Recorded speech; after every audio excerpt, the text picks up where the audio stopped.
Ronald, my friend, welcome back to the Long and Thick podcast. We're long and thick. Help you navigate the noise and cut through the bullshit in the health and wellness space. Talk to me, Goose. Amen. We're back. Well, are we back? Because we're in a new space. We are in a new space. So we're back, but we're forward. We're just the same. Here we are. Hopefully the aesthetic is more pleasing for our viewers' eyes. It definitely feels nicer. Just cozier for sure. Yeah. I like being here. A plant, checkered rug, and nice comfy couches, and we're ready to rip. More natural light. It's great to go. Episode 7. Episode 7. What are we talking about? We have today 5 low-cost supplements to improve your performance and your overall quality of life. Love that. So trying to give a nice and concise list of things that are not like, hey, go get your blood done every 2 weeks and just become a cyborg, because that's what everyone can do, right? Now, these are low cost, safe, highly accessible things. Yeah, very low barrier of entry. That anybody can get. So kicking off the list, we're just going to dive straight into this. We have creatine. Means a lot of things to a lot of people. Yeah. Do you take creatine? Yes. Twice a day. Twice a day. Yeah. So what is that? How much of a intake is that? There's tons of studies around creatine. It is the most validated and studied performance enhancing supplement out there. Also the safest with a marked lack of side effects, which is great. But for me, what the average max efficacious dose is generally 10 grams for a man, up to 5 grams for a woman. So what that looks like for me is 5 grams before I work out, 5 grams after I work out to replenish the creatine that was lost in that exercise bout. But that's it. But even again, anyone doing 5 grams a day is still going to have a usually pretty noticeable improvement in exercise performance, muscle recovery. There's a host of other benefits that we'll get into, but as far as cost to benefit ratio, it is all benefit with next to no cost. Yeah, which is great. It blows everything else out of the water. 100%. Yeah, it's legit. A naturally occurring thing. If you wanted to get it in steak, fatty fish. But the problem is to get the same concentration that you would get just with a quick little scoop in a drink, it would be unreasonable to consume the amount of those things in a day. Unless it's possible. Smoothies. Right. It's possible, but it's improbable and woefully inefficient. Sure. So just drop a little, scoop, right in there, and then you have all the benefits. So do you take it with water? I generally make like a cocktail of stuff. So my first one would be honey, apple cider vinegar, and creatine and salt. Damn, that's your morning. It's a little cocktail. Mischief. What about you? I will put it in water first thing before any like coffee or anything else like that. Yeah, I use Thorne's stuff. I've used like a good bunch of different creatines, but theirs is so like fluffy and like powdery that it just it almost dissolves when it hits the water. And I'm sure you've had some that are like, it's like you fucking lick the sand bowl at the end of the closer to matcha than anything else. Like it does not incorporate at all. Yeah, this chalk lining on the bottom of the glass. So with creatine, what benefits and performance increases have you personally found anecdotally away from what the data says? Yeah. So I would say probably within a month of consistent use, you will, especially if you are a thinner person, notice changes in your mass in a way that's like, oh, I feel like my muscles have like a little bit more plumpness to them, and not in like a soft, shitty, watery way. Yeah, even but in a density way. Yeah, which is what it is. It's like it's increased fluid in the cell, but it's not like, oh, you're turning into this big soft balloon. It's just like, okay, you're starting to see definition and volume in places that you wouldn't have before having that volume accessible to your body. That, and then probably the recovery, I would say, are the two things that I have felt and noticed the biggest difference with.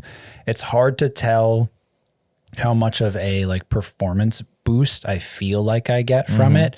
But I know it is happening and I know that it's there. Sure. And I think too, you can probably echo the sentiment, but if I go on a vacation that's like longer than a week or two, I'm not going to take a bunch of supplements with me. And if you take creatine, then you will see a small compositional shift and get a little bit smaller, a little bit more lean down.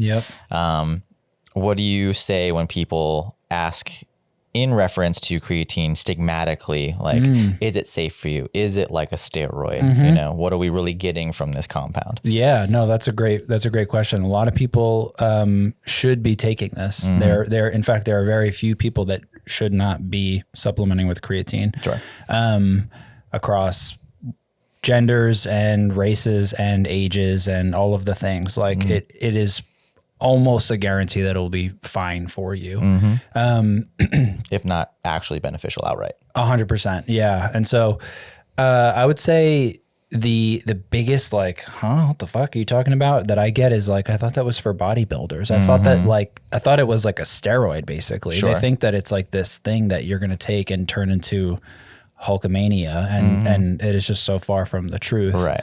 I would say if people do that loading phase, which is typically, I've seen it to be 20 grams, like for, I don't know, 2 weeks, 3 weeks, and then you start to taper down slightly. You might notice that you have to pee a lot more, which makes sense given what the actual mechanics of the exchange in your body are. But outside of that, like nothing. I don't think I've ever heard one, bad report. Like I started taking this and then, I started getting headaches and feeling not like you need to go see a doctor if that starts happening. Yeah. That is just a weird coincidence most likely. But what about for you? Have you seen that there's been any like weirdness associated with it? It's lack of understanding. Sure. And like you said, people think that it is a robust bodybuilding supplement when in actuality, anything supplement based, we're talking about granular increases in benefit, but it's a cumulative picture of all those things working together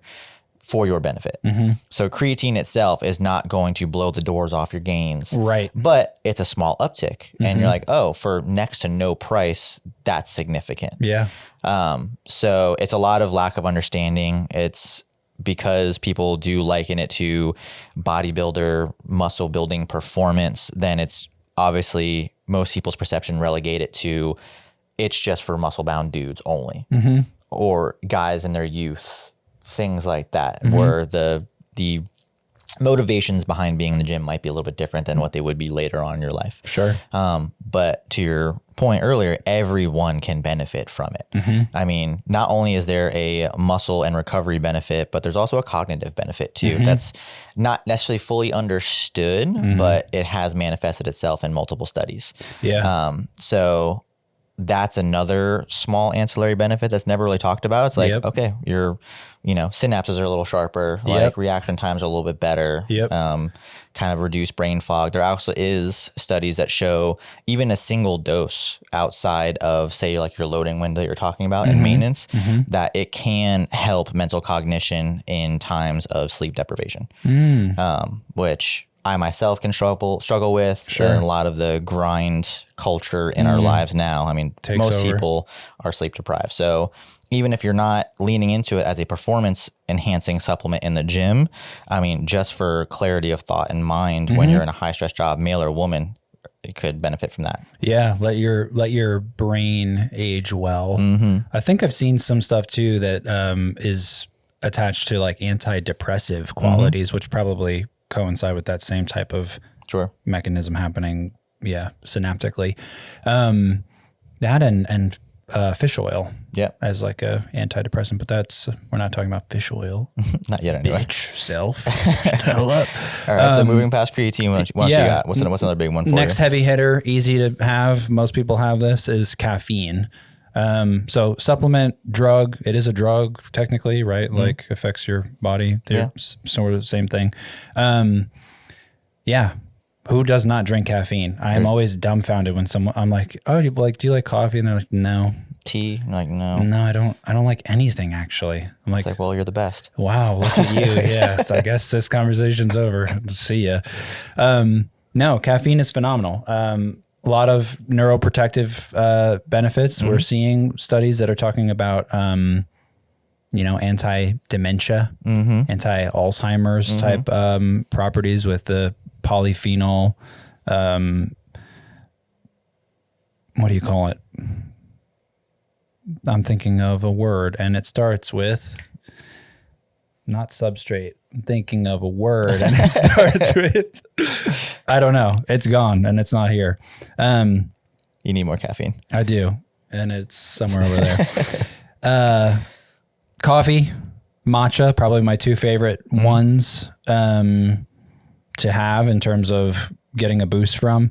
I personally don't feel like I get a ton of like change, but I drink a lot of coffee.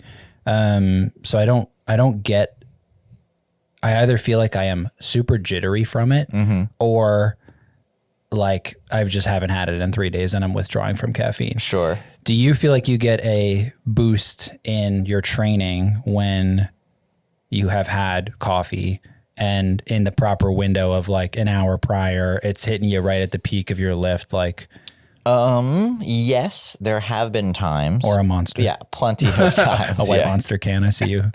Yeah, there's plenty of times where caffeine has been beneficial to a lifting bout, things like that. The issue there is I've actually tried to limit my caffeine.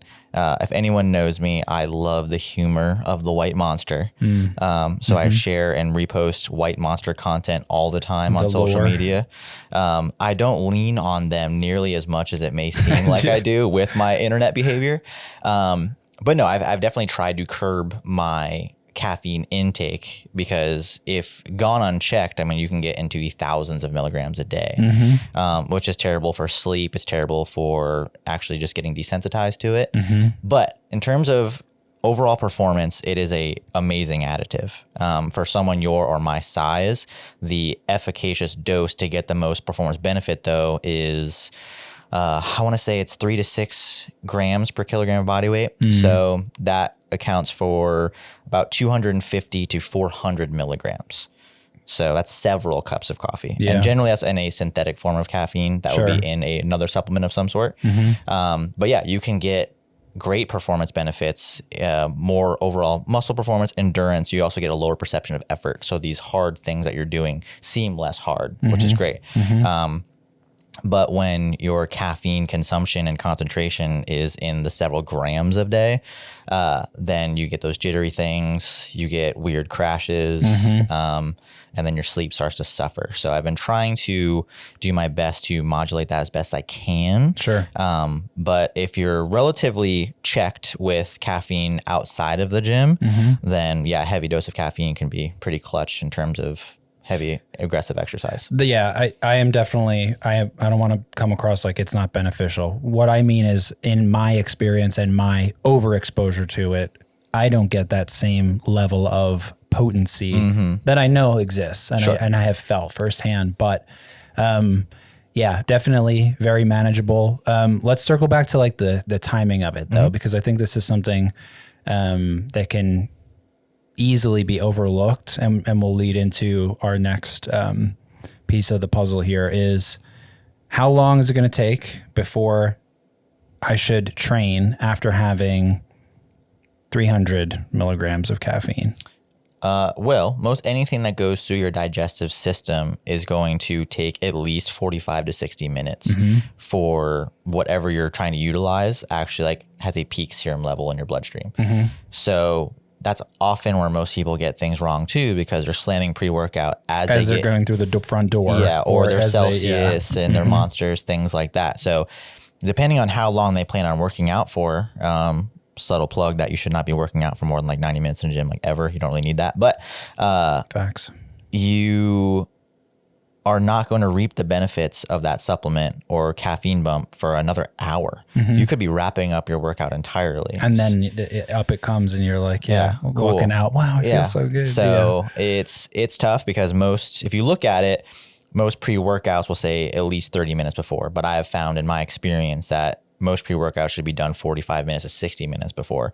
So you actually get the efficacy when you need it, provided you don't have like some odd 1 hour warm-up scheme, which is also inefficient. But yeah, the timing of the dosages is very much important, which I believe leads us into our next supplement where it's even more critical. Take us away. Yeah. So next one we're going to get into is beet juice. Beet juice. Have you ever had any beet juice? I have. I am not the biggest fan, admittedly. It's a flavor profile that we're not homies. But there are no denying the performance aspects of beet juice. It's prevalent in a lot of pre-workouts as well. Beet root extract often on its nitric oxide components. But this is very much in your wheelhouse because it's real bread and butter benefits are in the endurance side of things, of which you lean into yourself. You coach a lot of clients in endurance-based modalities. Hit me with it. Yeah. So a coach that I was working with, his name is Rory Sutherland. You should check out his work on Instagram and on his website. I'm going to pull a lot of stuff from him because he was the one who opened my eyes to this as a supplement. In particular, there's a company called Lakewood Organics that sells a very, very potent beet juice. And consuming beets versus having beet juice, you would think, oh, I can just do whatever I want, right? I can get any type of beet and fucking snort it or drink it or cook it or whatever. Nah. Cooking it is going to change its structure. It's going to change how, again, it interacts with your body.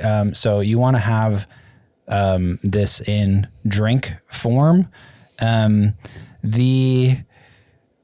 The benefits are pretty wild when you are dialed into your training and you know, especially if you're like doing the same thing, like, oh, today's my like long row. You have a glass of, it's like 16, it's really like 17 ounces of beet juice, is 500 milliliters, 90 minutes before you train.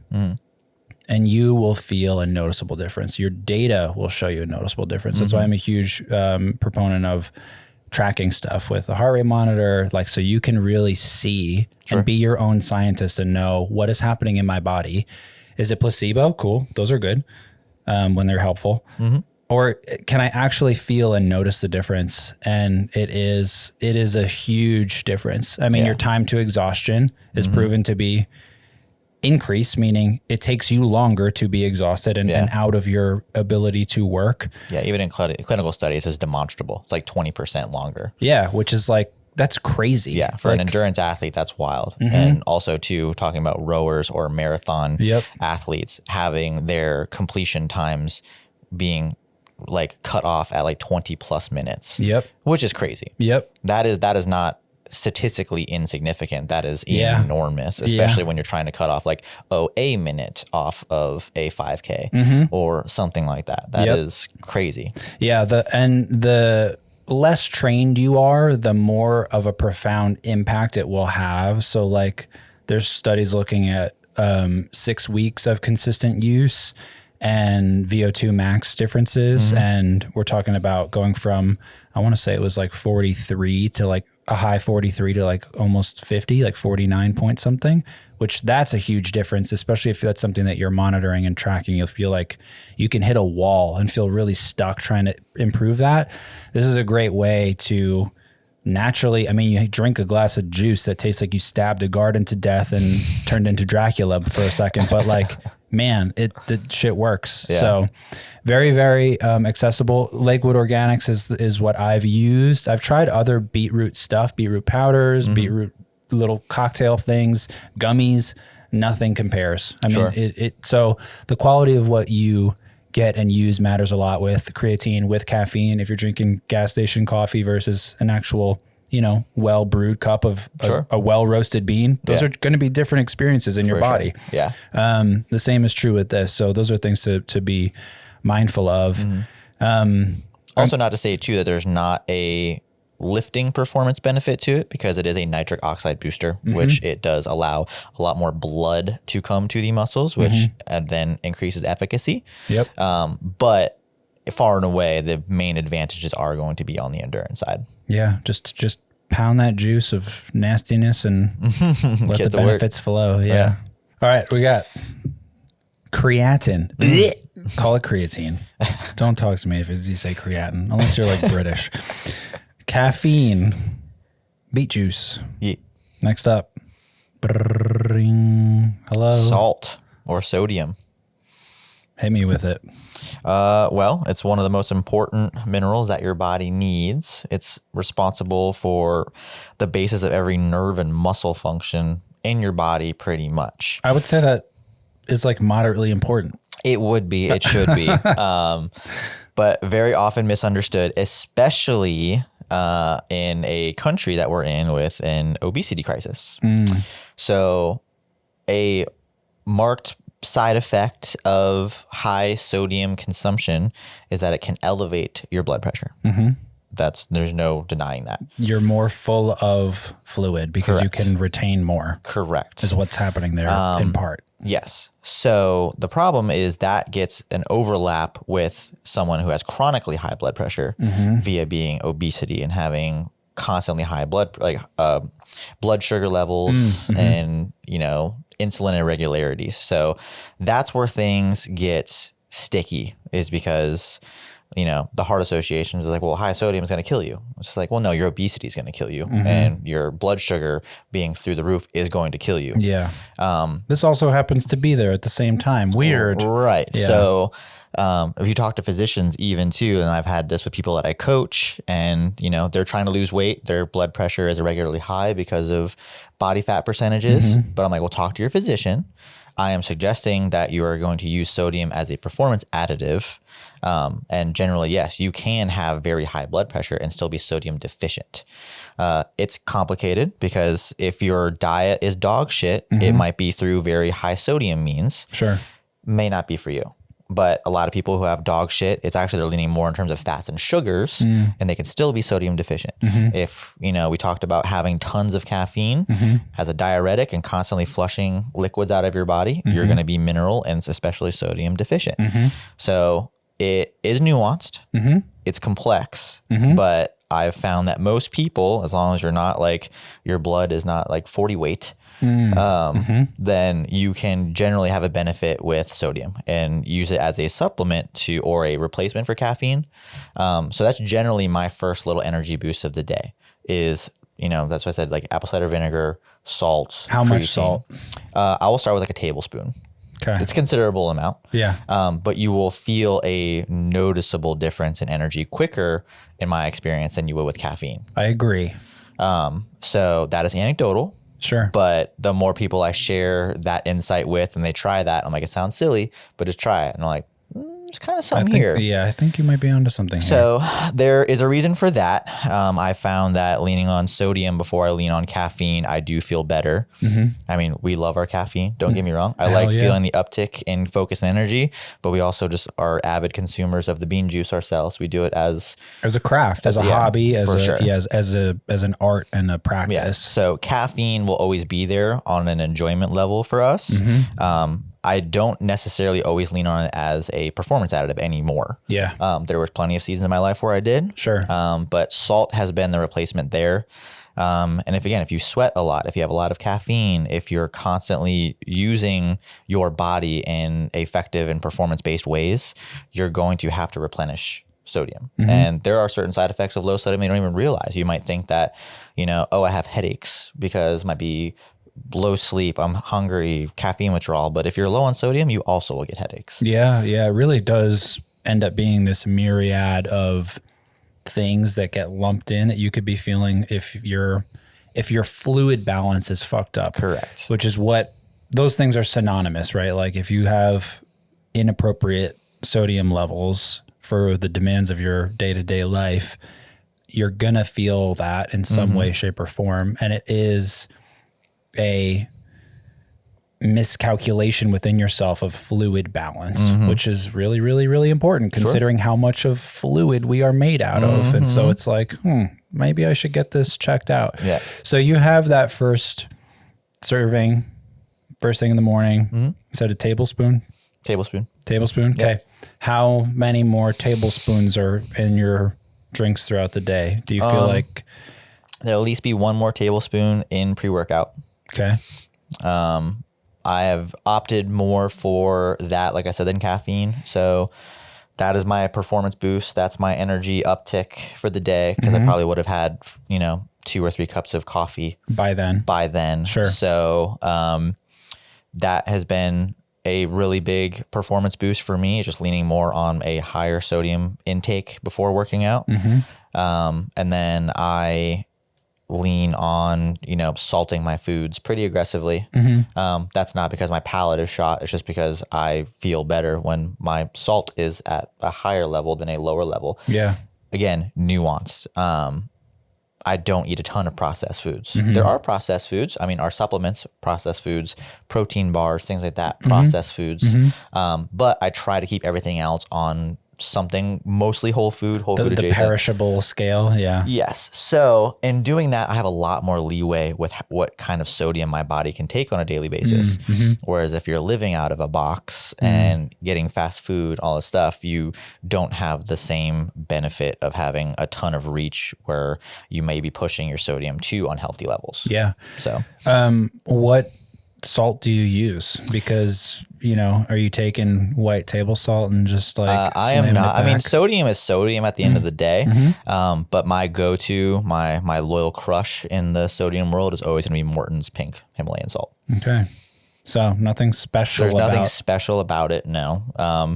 I mean, apples to apples, there's generally a higher minerality in pink salt generally than like iodized salt. Sure. But it's just sodium at the end of the day. Have you used anything like Element or Liquid IV? Yep, I've used both. And with good effect. Liquid IV and LMNT packets generally are like a vacation thing for me. Just because I always have like my trusty Morton salt. It's like it's my in your battle vest. 100%. I have a couple magazines of it. My emotional and physical support salt. But where's Daniel? Oh, he's sniffing salts in the bathroom. He'll be right back. That checks out. That's fine. He's just doing a couple lines. It's fine.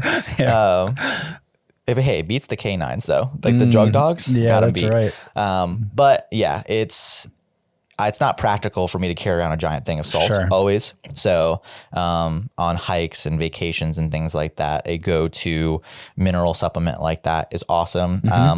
For anyone listening or watching, I don't think it's cost effective, hence why I always just lean on that. But again, certain times you want the convenience, in which case can't be beat. Yeah. What about you? Yeah, I would say I never realized how impactful it was until, man, I remember having an Element after sweating my ass off in jujitsu. It felt like the fucking heat was on in the middle of the summer. You're in a gi, so you're already just sweating because you're in a gi and it's fucking thick and terrible. And finished class and the thing was soaked. I was absolutely just like, there wasn't a dry crevice on my body. And I was famished and just like withering and felt like a raisin that just got just like fucking tap danced on for hours. Little goose prune. That was me. And I put a pack in, I don't know, 30 ounces of water, and just like it felt like I was SpongeBob going back into the ocean and just like finally becoming one with myself. That's when I noticed how profound of a difference like using salt, which is, we're talking about within the last few years, where I was like, it's definitely been a more in vogue trend. And again, anyone listening and watching, when you consume something, even like a Gatorade or LMNT or Liquid IV, you're getting the backbone of the whole thing is salt. It's 100 milligrams of sodium at a maximum dose on those kind of things. Gatorade's like 500 milligrams. Right. But again, that is the main thing that you're leaning on and utilizing when you take hydration supplements. Where again, also people get it wrong, is like water is not the thing that's hydrating you. Yeah. It is the electrolytes that your body can use on a chemical level via the water to balance your system out. Correct. Yeah. So this is a good thing to consider. I talk to a lot of people that are like, this is an interesting anecdotal thing that I think I've learned professionally, but people who have like hypothyroidism, their tissue feels very specific. Okay. Like it is a type of stiff that I have only ever felt when I'm like, do you have something here? And they're like, yeah. I'm like, wow, that's interesting, because it is such a hypertonic state. Like the muscle is just like, it's what it feels like.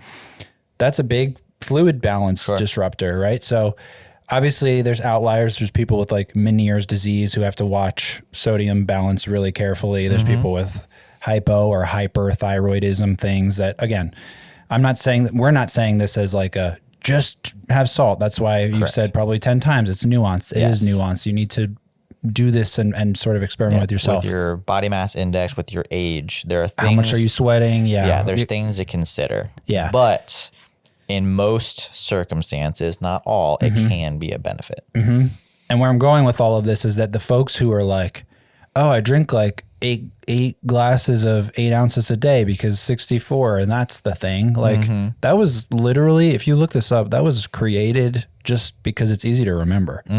8 by 8. Yeah. Eight glasses, 8 ounces, 8 times a day.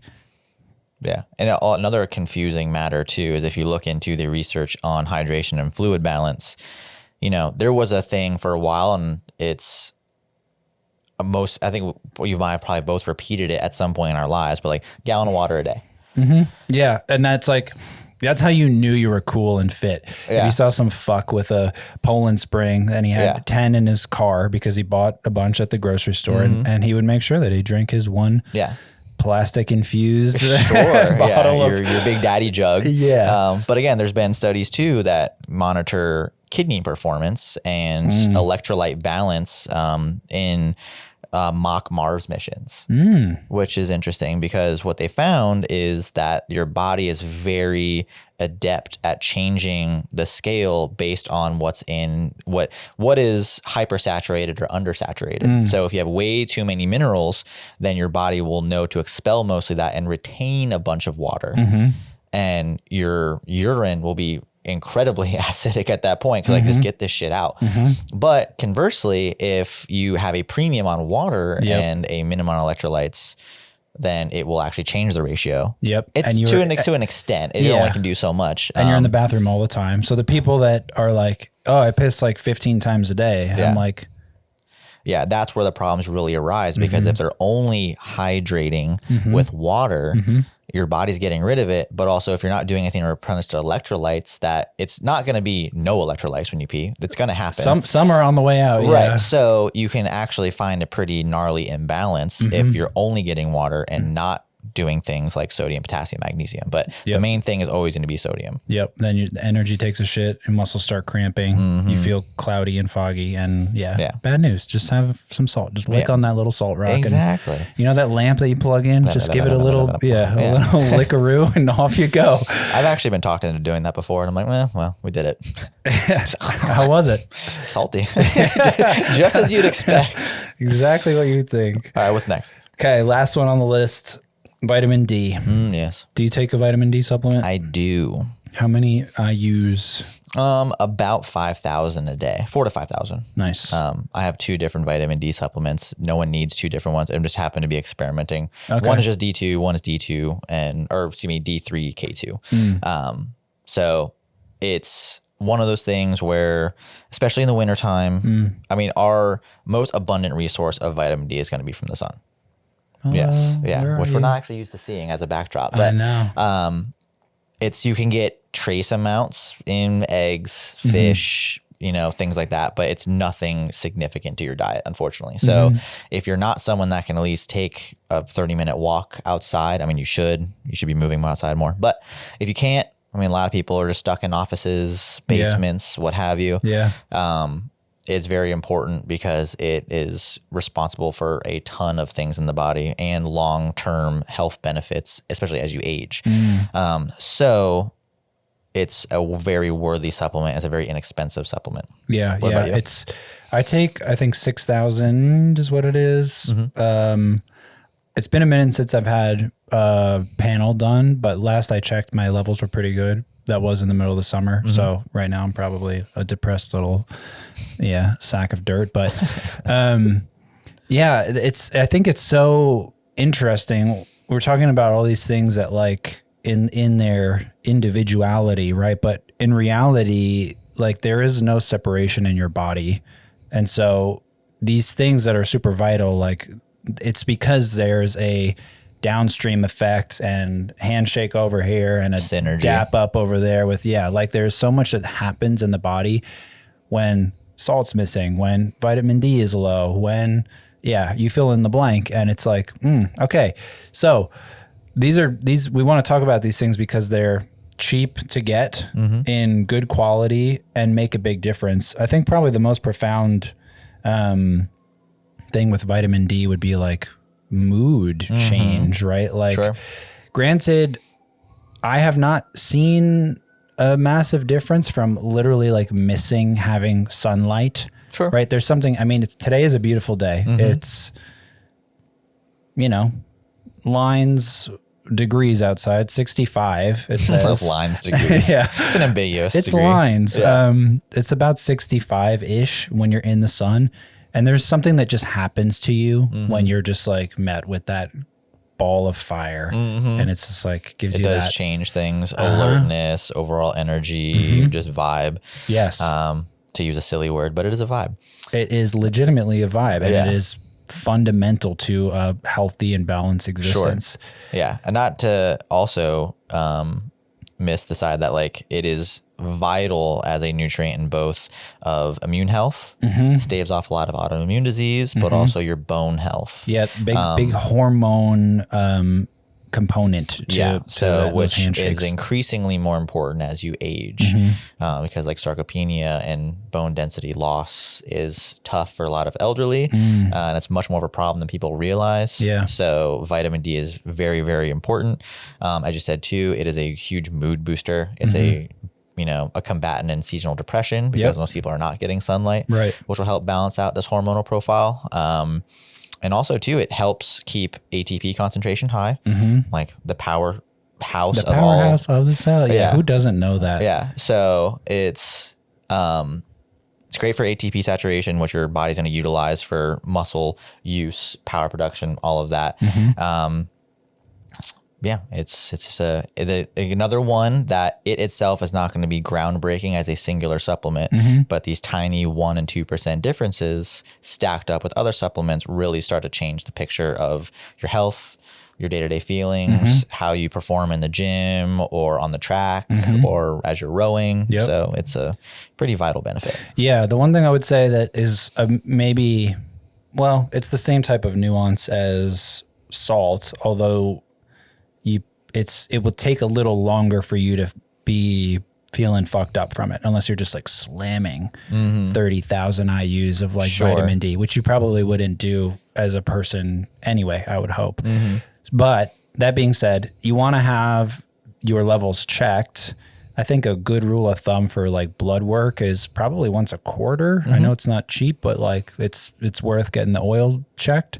And then basing what you take off of that value instead of just like, I'm going to take 15,000 because it's higher than 2. Like you should know what you're taking and why, instead of just like taking the max and best thing because until you have a practitioner be like, you are incredibly deficient. You need to take this much. I would start with the just serving size. That like 3,000 to 5,000 IUs is a good starting point with vitamin D. You don't need to blast it through the roof.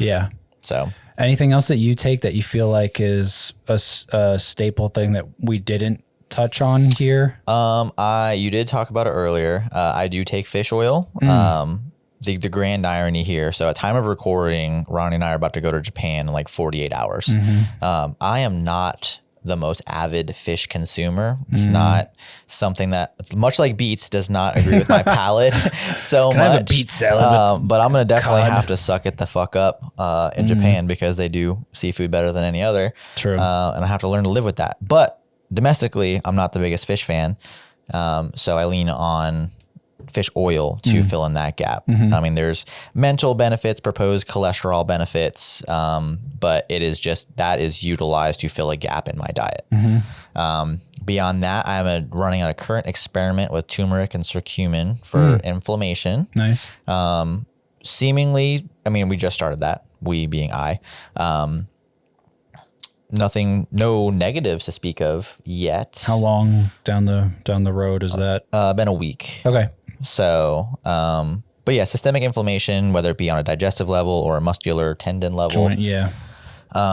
Just seeing if I can get ahead of that. I mean, we've done things with me with tendinitis and constantly moving other people's weights around and my own. It's just something that never really gets to chill out. Yeah. What else is on the supplement list? Zinc. Big zinc fan. Like regularly having a zinc, yeah. Yeah. That is good for immune support. A tiny bump up in testosterone as well. Vitamin C. Vitamin C, B12. Again, another thing that people are often deficient in. Yeah. That's pretty much it. Occasionally I'll rotate in like a beef organ supplement, liver, things like that. That's not super prevalent, or I don't think, I mean, that is a premium expense too. Dusted cow hooves in a capsule. Yeah. So that is something that has a ton of like vitamin A and other vitamins in it. But it's, despite other people anecdotally being like, oh, it's a game changer, it's not done too much for me to warrant the price. Sure. Whereas everything we've kind of covered, especially the 5 staples, like that's a no-brainer. Yeah, that's where I think people are going to get a lot of value out of this. These things are, again, very affordable and are pretty big hitters. Like if you're trying to chase that, like eating a liver once in a while instead of just like getting all these other things in order, like this is going to be way more impactful than, chewing on a tongue like once a month. And like, nah. Yeah. My speech impediment that shows up does that enough for me. So where you're like, oh, there it is. I got my fill. I do vitamin C. I do liposomal vitamin C. It's the most bioavailable form. That just, it means it's easier for your body to make it available or utilize it. Zinc. Try to be pretty like on top of that. I do NAC. I had a good bout where I was like the fucking pill meister, like taking all this stuff because that helped with this and this did that. Your Monday through Sunday was actually only 2 days. Yes, exactly. Yeah, and it was just like, a whole ass carton of stuff. I actually am very bad at taking pills. In terms of with regularity? No, I mean, I literally suck at getting it down my stomach. I love that you brought this up because I have blown so many people's minds semi-recently about this fact. I know most people have a problem with getting pills down. And this is going to be a fucking pro tip. If you've never done it this way, it's the most obvious solution that no one fucking decides to utilize. But everyone puts the fucking pill in their mouth first. That's the fuck up. So you put like half a mouthful of liquid in, and you just drop the supplement into it and you just swallow. Your body processes it as it's a mouthful of liquid, not pills. You don't even feel it going down. Yeah, I am fucking juggling. I'm like, there's like pills bouncing around, spot welding themselves to your tongue or the roof of your mouth. No, do it the other way around. No one fucking does it. It doesn't make any sense to me why most people don't. Try it, dude. I thought you were gonna say like hold your nose or something. No. And like I had another client of mine, she would suffer through the same thing, and she's like, I fucking want to throw up every time I take pills, and I'm like, put the liquid in your mouth first. And like just boom, glug, glug, swallow, you don't feel them. Yeah. And like, not that I'm trying to go for any sort of record, and please leave anything like throat related off of the menu. Now, but like I can pretty much, if I want to, an entire like handful, like 15 pills and just like a fucking pelican and fish. Like damn. Yeah. Try it. Try it. And any listener, try it. If you're not doing it this way, I'm telling you, you're fucking up, and it will be a fucking revelation for you. I'm gonna try it because I definitely don't do that. I'm like, okay. Everyone does it that way, and it just never made sense to me. I don't know. I guess you're like trying to stop it. Yeah. And it's such a binary equation. Either you do it that way or you do it my way. And I guarantee you my way is bery, unless you just suck at swallowing liquids. There's people that can just eat it. Disgusting. Which is crazy. Disgusting. They're just like, I'm like, dude. You're just tearing up and staring at you to prove a point. You see this like mound just working its way through, and they're like, snaking it. Yeah, It's I'd say craziness. that is the biggest morsel of knowledge that I can drop on this fucking episode is switch the order in which you take your pills or Our your most supplements. valuable thing yet. Forget everything we just said. Yeah, 100%. Just get the water Fuck in your this mouth. last 40 minutes. This is the fucking rainbow, the gold at the end of the rainbow. I'm telling you. You've made it, listener. Congrats. Yeah, this is what you want. So yeah, that pretty much covers it when it comes to supplements and how to ingest them properly via me. Yeah. Okay. You heard it from him first. Man, I think that's all we got for today. Yeah. Well, Another one down on the long and thick. that's right, baby. Until next time. Peace.